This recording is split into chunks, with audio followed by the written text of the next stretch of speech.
En 2020, en France, ce sont plus de 1700 personnes étrangères mortes sur le chemin de l'exil, plus de 2000 enfants étrangers enfermés derrière les barbelés des centres de rétention et 400 000 personnes maintenues sans papier par l'administration.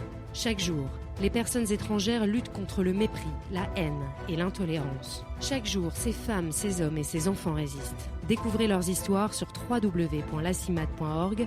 Depuis 80 ans, la CIMAD œuvre pour les droits de toutes les personnes étrangères.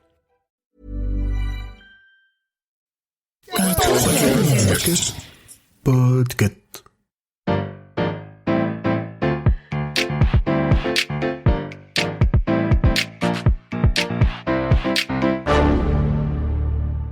Bonjour, vous avez choisi la réponse D, mais d'abord écoutez la question. Aujourd'hui, sur la thématique littérature, pourquoi les trois mousquetaires sont-ils quatre ? Avec une question pareille, c'est à se demander si Alexandre Dumas savait compter, pas vrai ? En réalité, non seulement il savait compter, mais surtout il savait écrire. Et faire écrire, mais ça c'est une autre histoire. Le texte des Trois Mousquetaires paraît d'abord sous forme de feuilleton dans le journal Le Siècle, entre mars et juillet 1844. Les feuilletons dans les journaux, c'était un peu le Netflix de l'époque. Et Alexandre Dumas était très très bon dans ce domaine.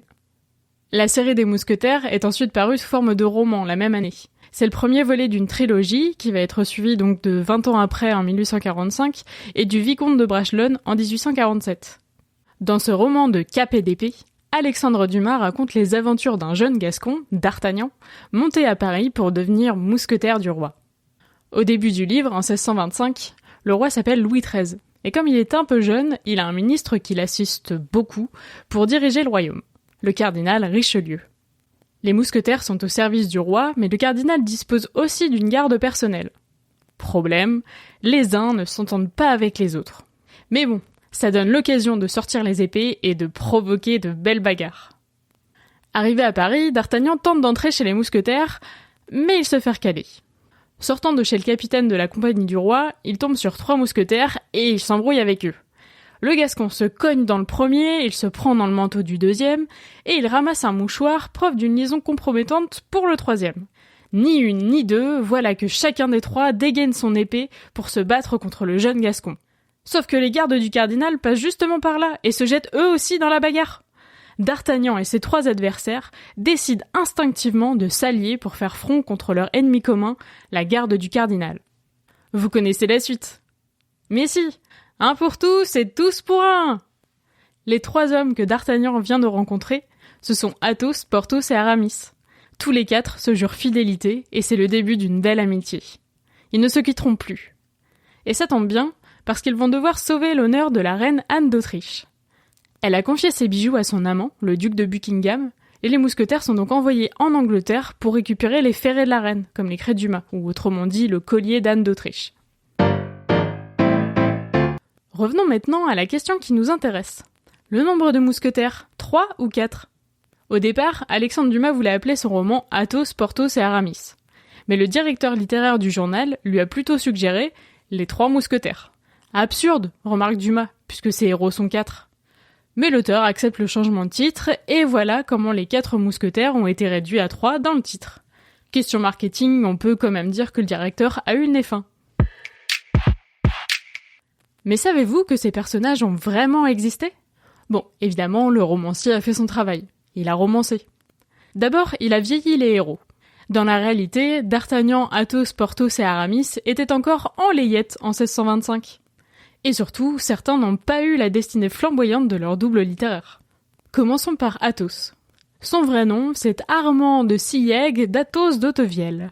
Dans la vraie vie, ce mousquetaire a eu un destin moins mélodramatique et un lignage moins prestigieux que ce qui est raconté, en particulier dans 20 ans après.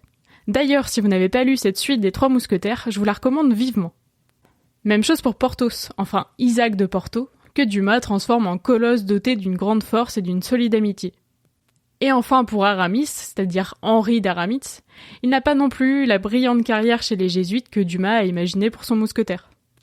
Et puis bien sûr, il y a le plus célèbre d'entre eux, D'Artagnan. Il s'appelle en réalité Charles de Bas de Castelmore d'Artagnan. Vrai mousquetaire, il a été capitaine-lieutenant de la compagnie, et c'est lui qui a été chargé par le roi Louis XIV d'arrêter Nicolas Fouquet en 1661. Il est ensuite devenu son geôlier pendant plusieurs années.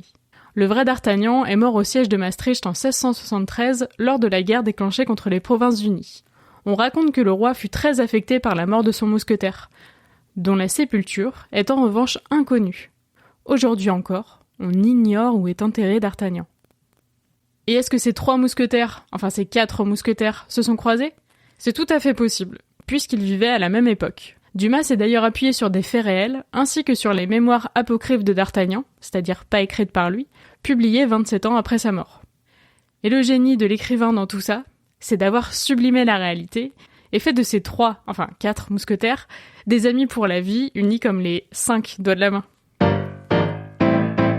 Bravo, c'était la bonne réponse.